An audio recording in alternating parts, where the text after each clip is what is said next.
Hello students, this is class 6th and now we are continue our chapter number 4th, which name is the unforgettable writers. So this is the final and last part of this explanation of chapter.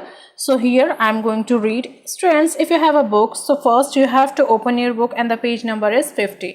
So now I'm going to read and explain also. Okay, so in 1799, after a visit to Germany with the Coleridge, Wordsworth settled at the Dove Cottage in the lake district. तो 1799 में जब उन लोग Germany के visit से वापस आए तो जो कॉलराइज थे और जो वर्ड्सवर्थ थे वो दोनों कहाँ चले गए, एक कॉटन में सेटल हो गए जो लेक डिस्ट्रिक्ट में था। So his friend Coleridge lived near by with his family, और वही अपने यहीं पर अपनी फैमिली के साथ रहता था। वर्ड्सवर्थ मोस्ट फेमस पोएम, और जो वर्ड्सवर्थ थे वो बहुत ज़्यादा फेमस हो गए थे अपनी पोएम की वजह से। सो आई वंडर, उनकी जो पोएम थी वो कौन कौन सी थी? So look at here, I wandered, lonely as a cloud, ये उनकी एक पोएम थी।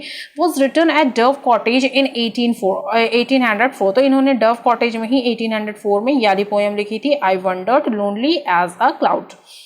Most of his poems centered on the simple yet deep human feelings of ordinary people written in their own language। तो mostly जो इनकी poem होती थी ना स्टूडेंट्स, ये किस पर होती थी? जो ह्यूमन बींग्स हैं उनकी फीलिंग्स को लेके होती थी, और ये बहुत ही सिंपल लैंग्वेज यूज़ करते थे, ऑर्डिनरी लैंग्वेज यूज़ करते थे, जिसे जो नॉर्मल पर्सन है वो भी समझ जाए। मतलब कि बहुत ज़्यादा टफ लैंग्वेज ये अपनी पोएम में यूज़ नहीं करते थे। Wordsworth was appointed to government position in 1813। तो इस हिसाब से फिर वर्ड्सवर्थ को अपॉइंट किया गया, एक गवर्नमेंट जॉब मिली उनको 1813 में, which relieved him to of financial word, जिसने जो इनकी जितनी भी जो फाइनेंशियल प्रॉब्लम्स थी इस सबको क्या कर दिया था? ख़त्म कर दिया था, क्योंकि अब इनको एक गवर्नमेंट जॉब मिल चुकी थी। सो इन 1802 Wordsworth married Mary हटचिंसन। ओके, सो 1802 में इनकी जो जन्म है वो इनकी जो बर्थ मैरिज है वो किसके साथ हुई? मैरी हटचिंसन के साथ। सो अ चाइल्डहुड फ्रेंड, जो कि क्या थी? जो मैरी जो थी वो क्या थी? इनकी चाइल्डहुड फ्रेंड थी। In the next few years Wordsworth faced personal difficulties. तो कुछ सालों के बाद क्या हुआ था? कुछ फ्यू ईयर्स के बाद जो वर्ड्सवर्थ थे इन्होंने कुछ पर्सनल डिफिकल्टीज, मतलब कि जो कुछ फैमिली प्रॉब्लम्स होती है, इसे क्या किया? फेस किया। कौन कौन सी प्रॉब्लम्स थी? So look at here, 2 of his children died, इनके 2 बच्चे मर गए थे। His brother was drowned at sea and ड्रॉथी, मतलब इनका जो भाई था वो सी में, मतलब कि समुद्र में डूबने की वजह से उनकी डेथ हो गई थी। His sister suffered a mental breakdown, इनकी जो प्यारी जो सिस्टर थी वो मेंटल सफ़र से टूट चुकी थी, मतलब कि उसकी वजह से वो सफ़र कर रही थी मेंटल डिस्टर्बेंस की वजह से या फिर मेंटल स्टेबिलिटी की वजह से। So through his personal turmoil मतलब क्या होता है कि मतलब जितनी भी जो परेशानी आई उसके जो उतार चढ़ाव हुआ है। So Wordsworth continue to write poetry, but फिर भी जो वर्ड्सवर्थ थे उन्होंने अपनी जो पोएट्री थी उसको कंटिन्यू रखा। But it was never as great as his early work in. But ये जो पोएम थी ये इनके अर्ली वर्क की जैसे नहीं थी, जैसे वो पहले लिखा करते थे, क्योंकि फैमिली में इतने सारे डिस्टर्बेंस आ जाना तो इससे जो थोड़ा माइंड है वो भी इनका भी डिस्टर्ब हो गया। सो इन 1842 he was given an government pension and in 1843 Wordsworth became England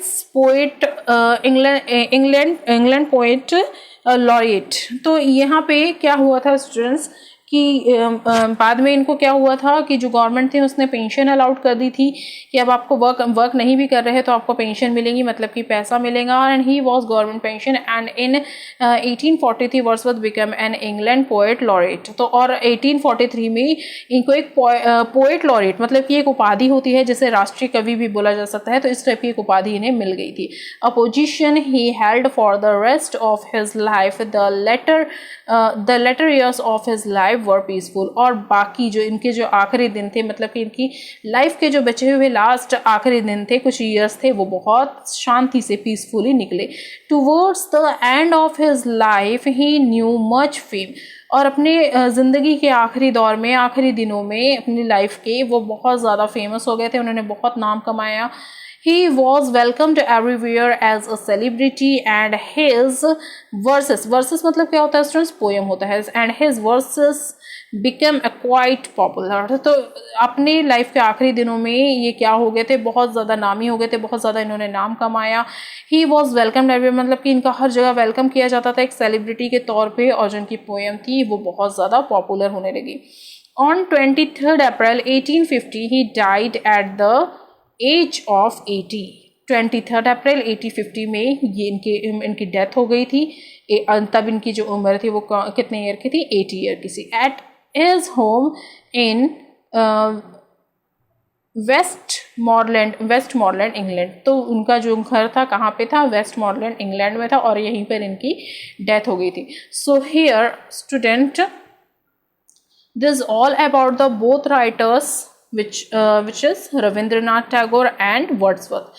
so दोनों ही थे, हम लोग ने ये देखा यहाँ पे कि जो दोनों ही राइटर्स थे, दोनों ही पोइटर थे, इन दोनों को नेचर से बहुत लगाव था, और ये दोनों ही अपने सिंपल लैंग्वेज में ही अपने पोएम को लिखा करते थे, अपने राइटर्स अपने स्टोरी को इन लोग लिखा करते थे। Okay students, so now I am going to stop here and see you soon with the exercise of this chapter. Till then, take care and bye bye.